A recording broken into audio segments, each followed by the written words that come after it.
Hi കൂട്ടുകാരെ, നമ്മുടെ ഇന്നത്തെ വീഡിയോ 9ാം ക്ലാസ്സിലെ അടിസ്ഥാന പാഠാവലി പാഠപുസ്തകത്തിലെ ഒന്നാമത്തെ യൂണിറ്റായ നടക്കുംതോറും തെളിയും വഴികൾ എന്ന യൂണിറ്റിലെ പ്രവേശക പ്രവർത്തനമാണ്.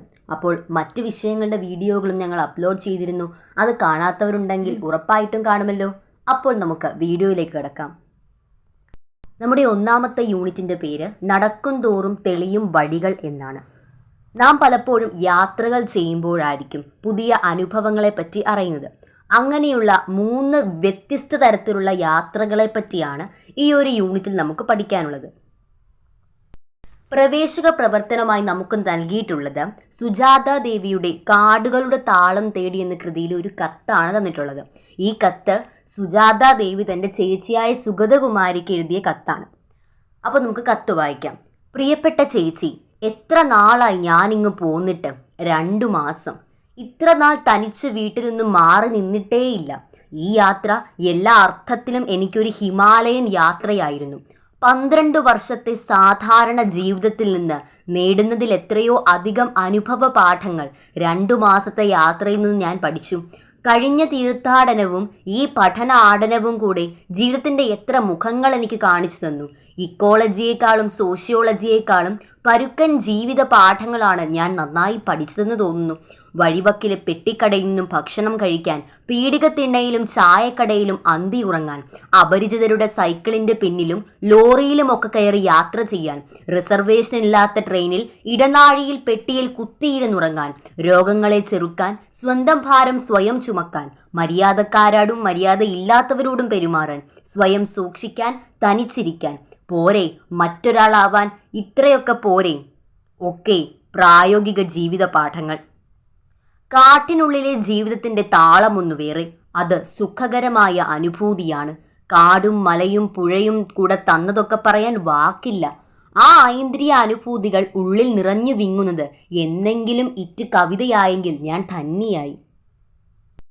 അന്യരായ മനുഷ്യരുമായി ഇടപഴകിയപ്പോൾ അവരുടെയൊക്കെ ജീവിതാനുഭവങ്ങൾ എൻ്റേതായി മാറിയതുപോലെ കണ്ണീരും നോവും ചിരിയും കലർന്ന ആ കഥകൾ എന്നെ സാഡർ ആൻഡ് വൈസർ ആക്കുമോ എന്നറിഞ്ഞില്ല. എന്തായാലും നിധി കുംഭങ്ങളാണ് ഹിമാലയം തന്നതൊക്കെ. ഈ യാത്ര ഒരു തുടക്കം മാത്രമാണെന്ന് ഞാൻ കരുതുന്നു. അറിവിൻ്റെയും അനുഭൂതിയുടെയും ഈ നീരൊഴുക്ക് ഉറവ പൊട്ടി തുളുമ്പിയത് കെട്ടി നിർത്താനുള്ളതല്ലെന്നും ഞാൻ അറിയുന്നു. ഇതിൻ്റെ ആഴവും ഒഴുക്കും വർദ്ധിക്കാൻ, ഇത് എത്തേണ്ട ഇടത്ത് ചെന്നെത്താൻ അപ്രമേയതയുടെ കാരുണ്യം ഗംഗാപ്രവാഹമായി അലിഞ്ഞെത്തി എന്നെ അനുഗ്രഹിക്കട്ടെ. വേഗം നാട്ടിലെത്താം, വീട്ടിലെത്താൻ തിരക്കായി. സ്വന്തം അനിയത്തി. കാടുകളുടെ താളം തേടി സുജാത ദേവി. യാത്രകൾ എന്തിനെല്ലാമാണുള്ളത്? ഒന്നാമതായി വിനോദയാത്രകൾ, നമ്മൾ സ്കൂളുകളിൽ നിന്നൊക്കെ പോകാറുള്ള വിനോദയാത്രകൾ. രണ്ടാമത് അറിവിനും അനുഭവത്തിനും വേണ്ടി ഒരുപാട് ആളുകൾ ഇപ്പോൾ യാത്രകൾ ചെയ്യുന്നുണ്ട്. അതുപോലെ പഠനത്തിനായിട്ട് പഠനയാത്രകൾ നടത്താറുണ്ട്. അതുപോലെ സാഹസിക യാത്ര, എവറസ്റ്റുകൾ, കൊടുമുടിയിലേക്ക്, അങ്ങനെയുള്ള കൊടുമുടികളിലേക്ക്, ഉയർന്ന പ്രദേശങ്ങളിലേക്കൊക്കെ സാഹസിക യാത്രകൾ നടത്താറുണ്ട്. പിന്നെ തീർത്ഥാടന യാത്രകൾ, അല്ലെ, പ്രശസ്തമായ തീർത്ഥാടന കേന്ദ്രങ്ങളിലേക്ക് കുടുംബത്തോടൊപ്പം നിരവധി ആളുകൾ യാത്ര ചെയ്യാറുണ്ട്. ഇങ്ങനെ വിവിധ തരത്തിലുള്ള യാത്രകളാണുള്ളത്. യാത്രിക നേടിയ അനുഭവ പാഠങ്ങൾ കണ്ടെത്തി ചർച്ച ചെയ്യുക. ഇതാണ് നമുക്ക് ഈ പ്രവേശക പ്രവർത്തനത്തിൽ നൽകിയിട്ടുള്ള ഒരു ആക്ടിവിറ്റി എന്ന് പറയുന്നത്. 2 മാസത്തെ തൻ്റെ ഹിമാലയൻ യാത്രയുടെ അനുഭവങ്ങൾ സുജാത ദേവി തൻ്റെ ചേച്ചിയായ സുഗതകുമാരിക്ക് എഴുതിയ മനോഹരമായ കത്താണ് പ്രവേശകമായി നൽകിയിരിക്കുന്നത്. ആദ്യമായാണ് ഇത്രയും നാൾ സുജാതാദേവി തനിച്ച് താമസിക്കുന്നതെന്ന് ഈ ഒരു കത്തിൽ സുജാതാദേവി പറയുന്നുണ്ട്. പഠനത്തിനു വേണ്ടിയുള്ള യാത്രയാണെങ്കിലും ഇതിലൂടെ പരുക്കൻ ജീവിത പാഠങ്ങളാണ് അവർ നേടിയെടുത്തത്.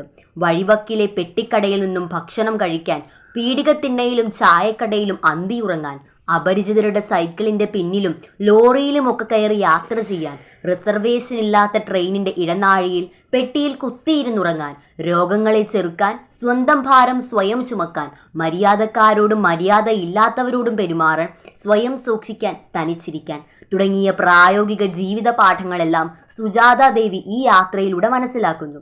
കാടിനുള്ളിലെ ജീവിതം സുഖകരമായ ഒരു അനുഭൂതിയാണ് സുജാത ദേവിക്ക് സമ്മാനിക്കുന്നത്. സുജാത ദേവിക്ക് കാട് സമ്മാനിച്ച ഐന്ദ്രിയ അനുഭൂതികൾ വിവരണാതീതമാണ്. തനിച്ചുള്ള യാത്രയിൽ അവർ അന്യരായ മനുഷ്യരുമായി ഇടപഴകുന്നു. അവരുടെ ജീവിത സാഹചര്യങ്ങൾ, കണ്ണീരും ചിരിയും കലർന്ന കഥകൾ മനസ്സിലാക്കുന്നു. അങ്ങനെ അറിവിൻ്റെയും അനുഭൂതിയുടെയും നിധി കുംഭമായി മാറുകയാണ് സുജാതാദേവിക്ക് ഈ ഹിമാലയൻ യാത്ര. ഇന്നത്തെ ഈ കാലഘട്ടത്തിൽ ധാരാളം വ്യക്തികൾ അനേകം യാത്രകൾ നടത്തുന്നുണ്ട്. എന്നാൽ അവയെല്ലാം ഒരു പാഴ്സൽ പോലെയാണ്. ചെന്നെത്തുന്ന നാടിനെക്കുറിച്ചോ അവിടെയുള്ള മനുഷ്യരെക്കുറിച്ചോ മനസ്സിലാക്കാൻ ആരും ശ്രമിക്കുന്നില്ല. അതിനാൽ തന്നെ കാടുകളുടെ താളം തേടിയുള്ള സുജാതാദേവിയുടെ ഹിമാലയൻ യാത്ര തികച്ചും പ്രസക്തമാണെന്ന് തന്നെ നമുക്ക് പറയാൻ സാധിക്കും. അപ്പോൾ എല്ലാവർക്കും ഈ പ്രവേശക പ്രവർത്തനം മനസ്സിലായെന്ന് കരുതുന്നു. മറ്റു വീഡിയോകളുമായി നമുക്ക് വീണ്ടും കാണാം. താങ്ക്